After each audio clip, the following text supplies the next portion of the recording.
So oral hygiene மெயின்டெனன்ஸ்க்கு first most important thing brushing. நம்ம என்னதான் நல்லா ப்ரஷ் பண்ணாலுமே ஒரு நம்மளோட பல்லோட அலைன்மெண்ட் முன்ன பின்ன இருக்கும் பொழுது சில ஏரியாஸ் வந்து நான் என்னதான் நல்லா ப்ரஷ் பண்ணாலும் ப்ரஷ்ஷால் அந்த இடத்த ரீச் பண்ண முடியாது. ஸோ க்ளீன் பண்ண முடியாமல் போய் அங்கே டெபாசிட்ஸ் அக்யூமுலேட் ஆகும். ஸோ இந்த முன்னுக்கு பின் இருக்கிற பல்லெல்லாம் எப்படி சரி பண்ணலாம்னா கிளிப்போ இல்லை அலைனர்ஸ்னு சொல்லப்படுற ட்ரீட்மெண்ட்டால் பல்லோட அலைன்மெண்ட்டை சரி பண்ணலாம். இதை செய்யறதுக்கு கரெக்டான ஏஜ்னு பார்த்தீங்கன்னா குழந்தை வந்து 6லேருந்து 7 வயசு இல்லை 7.5 வயசு அந்த சமயத்தில் குழந்தைங்கள டென்டல் ஆஃபீஸ்க்கு கூட்டிகிட்டு கண்டிப்பாக வரணும். அப்போது நாங்கள் சில பேராமீட்டர்ஸ் ஃபஸ்ட்டு அசஸ் பண்ணுவோம்.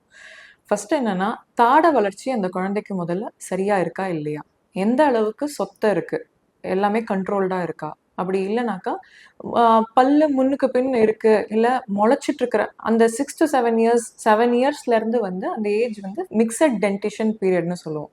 அதாவது பால் பல்லெல்லாம் விழுந்து பெர்மனன்ட் பல்லு ஒன்னொன்னா ஒரு பர்டிகுலர் சீக்வன்ஸில் அந்த பர்டிகுலர் ஏஜில் முளைக்கணும்.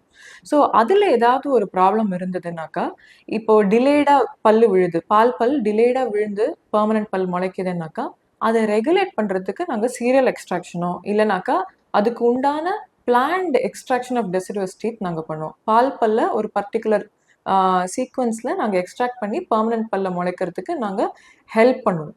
ஸோ இந்த ட்ரீட்மெண்ட் பண்ணும் பொழுதே அலைன்மெண்ட் வந்து ஓரளவுக்கு செல்ஃப் கரெக்ட் ஆகிறதுக்கு நிறைய வாய்ப்பு இருக்குது.